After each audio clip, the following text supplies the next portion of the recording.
Ya, Assalamualaikum warahmatullahi wabarakatuh. Ketemu lagi ya dengan ibu anak-anakku.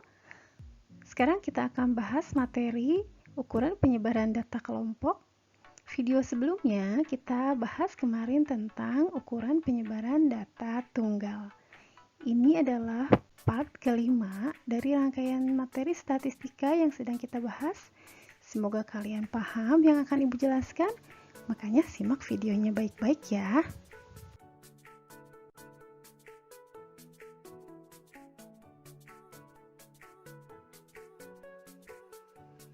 Nah, ini dia beberapa materi yang akan kita pelajari dalam video ini. Yang pertama adalah kuartil, kedua simpangan rata-rata, ketiga simpangan baku, dan yang terakhir adalah ragam atau varians. Tentunya untuk data berkelompok.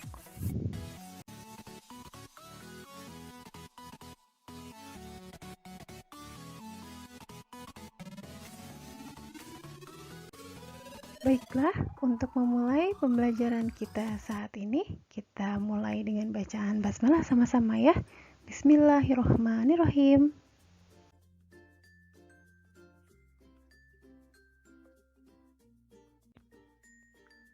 Kita akan mulai ya dengan pembahasan yang pertama pada ukuran penyebaran data yaitu kuartil.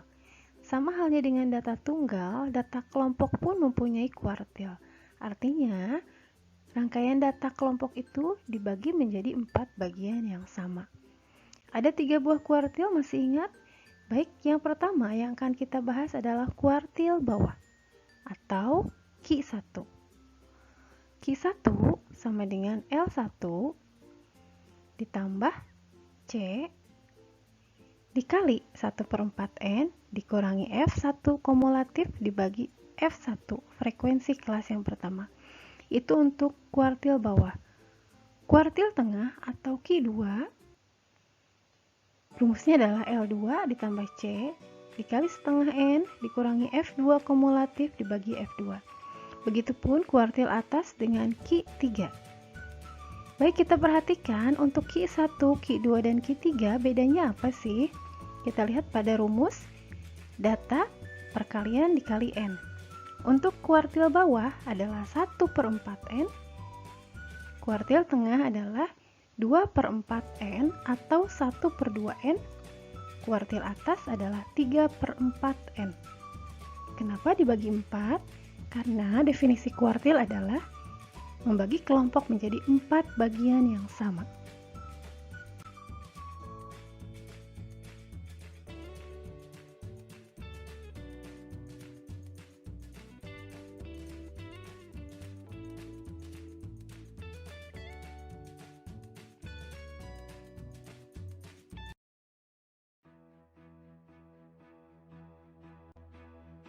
Nah, untuk lebih jelasnya, Ibu berikan contoh soal.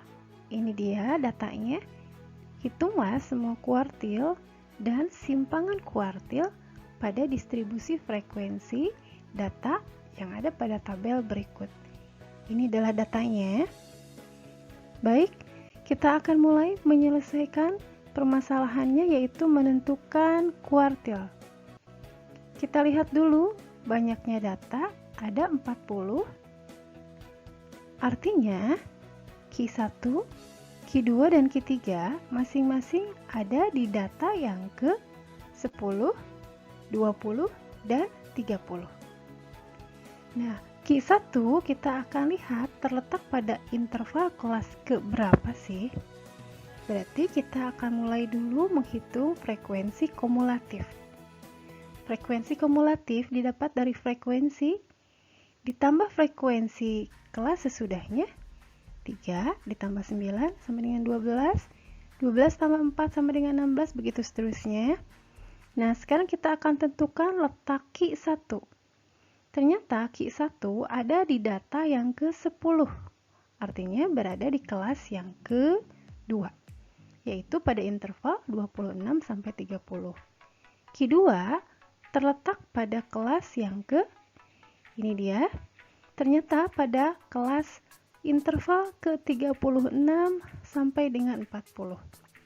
Nah, untuk Q3 ada di data yang ke-30, Artinya berada pada kelas pada interval 46 sampai 50 dengan frekuensi kumulatifnya 40.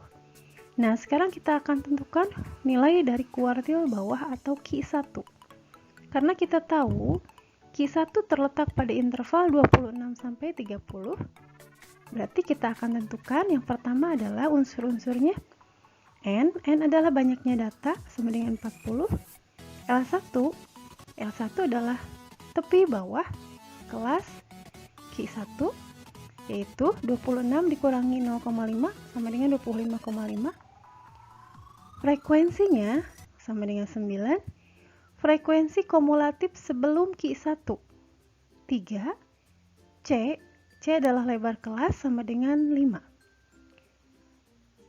Makanya Q1 bernilai L1 ditambah C dikali 1/4N dikurangi F1 kumulatif dibagi dengan F. Ternyata sesudah kita hitung hasilnya sama dengan, ini dia hasilnya, 29,39. Berada pada interval 26 sampai dengan 30. Itu adalah nilai Q1.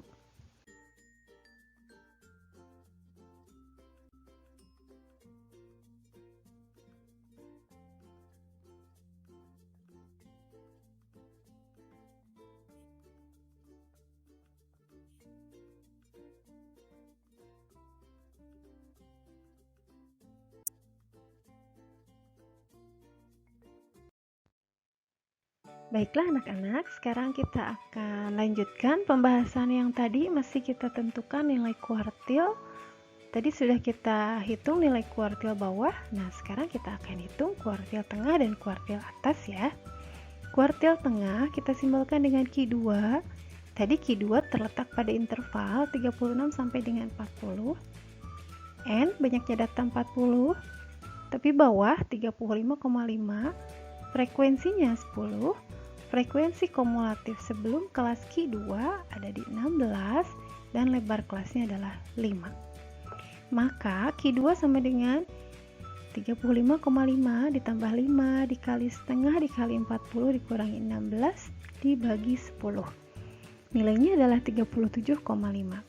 Nah, sesudah itu kita akan teruskan menentukan nilai dari kuartil atas atau Q3.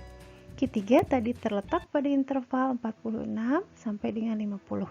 Oke, sama dengan yang tadi, N-nya 40, tapi bawahnya di 45,5. Frekuensinya 11. Frekuensi kumulatif sebelum Q3 ada 29 dan C-nya sama dengan 5. Sesudah kita hitung, nah perkaliannya adalah L3 ditambah C kali 3/4N. Nah, yang membedakan adalah ini koefisien di depan N ya. Nah, ternyata sesudah kita hitung Q3 sama dengan 45,95.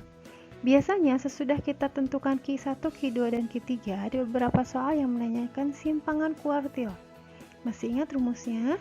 Simpangan kuartil kita simbolkan dengan QD. Rumusnya adalah setengah dari kuartil atas dikurangi kuartil bawah.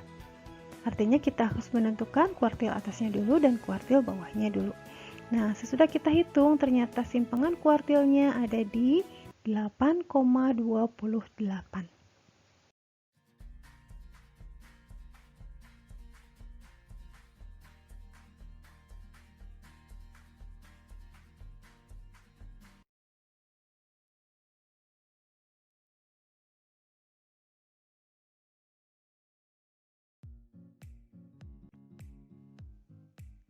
Sesudah kita bahas tentang kuartil, sekarang kita waktunya bahas tentang simpangan rata-rata atau SR. SR untuk data berkelompok, rumusnya adalah sigma atau jumlah frekuensi dikali nilai mutlak X dikurangi X bar atau rataan dibagi dengan sigma dari frekuensi. Baik, untuk lebih jelasnya, ini ada contohnya. Tentukan simpangan rata-rata dari data. Kita lihat datanya baik-baik ya. Langkah yang pertama, pastinya kita harus tentukan dulu rataannya atau X barnya. Dari mana kita dapatkan rataan? Masih ingat? Betul, kita cari dulu titik tengahnya atau kita simbolkan dengan X. Titik tengah yang pertama adalah 4, titik tengah yang kedua 7, dan seterusnya. Sesudah kita tentukan titik tengahnya, kita kalikan dengan frekuensi. 2 dikali 4, 4 dikali 7, 8 dikali 10, dan yang terakhir 6 dikali 13. Sudah kita tentukan perkaliannya, lalu kita jumlahkan, hasilnya adalah 194 dibagi dengan banyaknya frekuensi atau banyaknya data ada di 20. Ini dia rataannya 9,7 ya. Nah, langkah selanjutnya kita buat dulu tabelnya untuk menentukan, mempermudah menghitung simpangan rata-rata. Ini dia tabelnya, sesudah kita tentukan rataan ya. Nah, kita tentukan nilai tengah dikurangi rataan, tetapi dalam harga mutlak, artinya nilainya selalu positif. Ibu berikan contoh yang pertama adalah 4 dikurangi 9,7, hasilnya adalah 5,7. Positif ya, karena dalam nilai mutlak. Yang kedua adalah 7 dikurangi 9,7, dalam nilai mutlak hasilnya 2,7. Begitu seterusnya. Nah, langkah yang terakhir sudah kita hitung itu, lalu kita kalikan dengan frekuensi. 5,7 dikali frekuensinya 2 sama dengan 11,4, begitu seterusnya sampai dengan data yang terakhir, lalu kita jumlahkan. Nah, ketemulah akhirnya jumlahnya adalah 44,4. Belum selesai ya. Nah, sekarang kita akan hitung simpangan rata-ratanya menggunakan rumus jumlah dari frekuensi dikali X dikurangi X bar. Tadi sudah kita tentukan nilainya 44,4 dibagi dengan banyaknya data ada 20. Ternyata simpangan rata-ratanya sama dengan 2,22.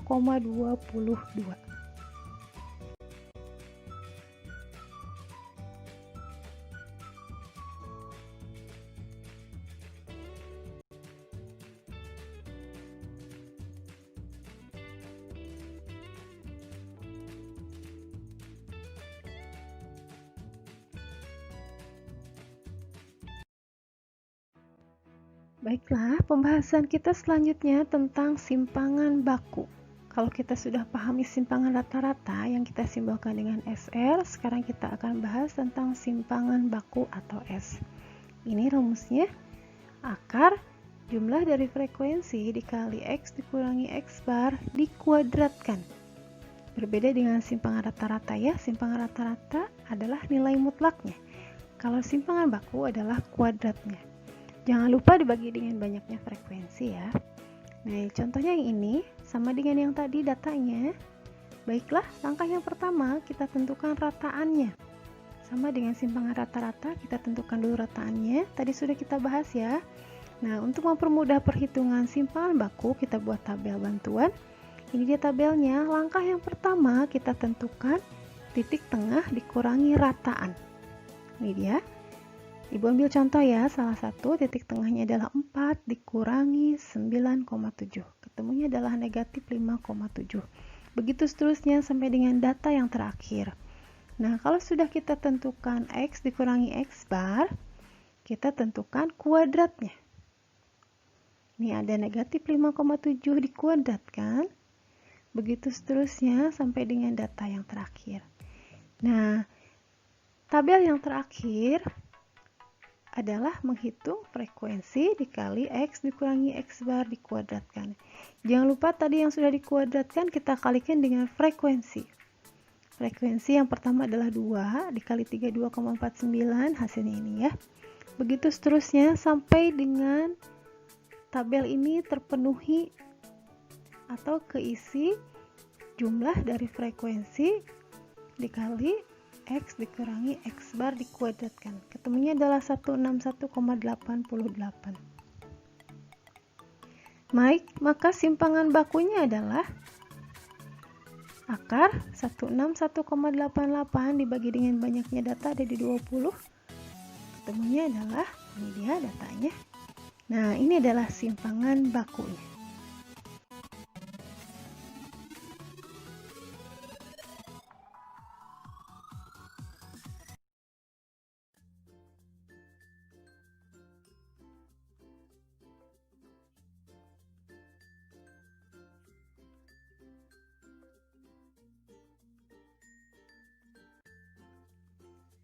Ini dia pembahasan yang terakhir tentang ragam atau varians.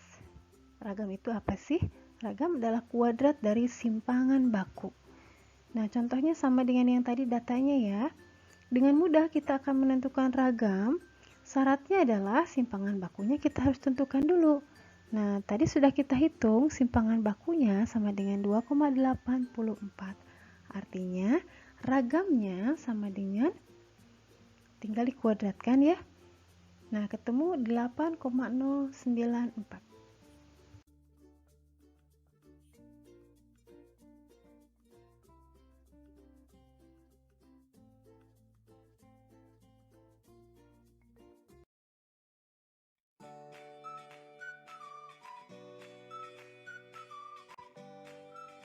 Ini dia ada soal yang harus kalian selesaikan. Baik, kita lihat datanya. Nah, ini dia datanya ya. Oke, jawab soalnya. Yang pertama, soalnya adalah tentukan nilai dari kuartil. Artinya kuartil bawah, kuartil tengah, dan kuartil atas. Dan yang terakhir adalah simpangan kuartil atau QD. Langkah yang kedua adalah tentukan simpangan rata-ratanya. Ingat, simpangan rata-ratanya selalu pakai nilai mutlak ya. Nah, yang terakhir, tentukan simpangan bakunya. Simpangan baku bukan pakai nilai mutlak, tetapi memakai kuadrat ya. Nah, tambahannya silahkan tentukan R atau ragams atau varians. Boleh dihitung lagi. Nah, tentukan dulu simpangan rata-ratanya. Maaf, simpangan bakunya, baru kita tentukan ragamnya.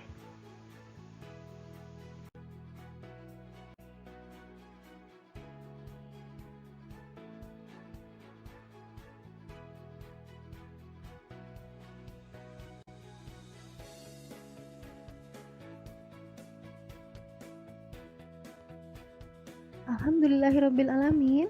Nah, sudah selesai ya kita bahas tentang ukuran penyebaran data kelompok.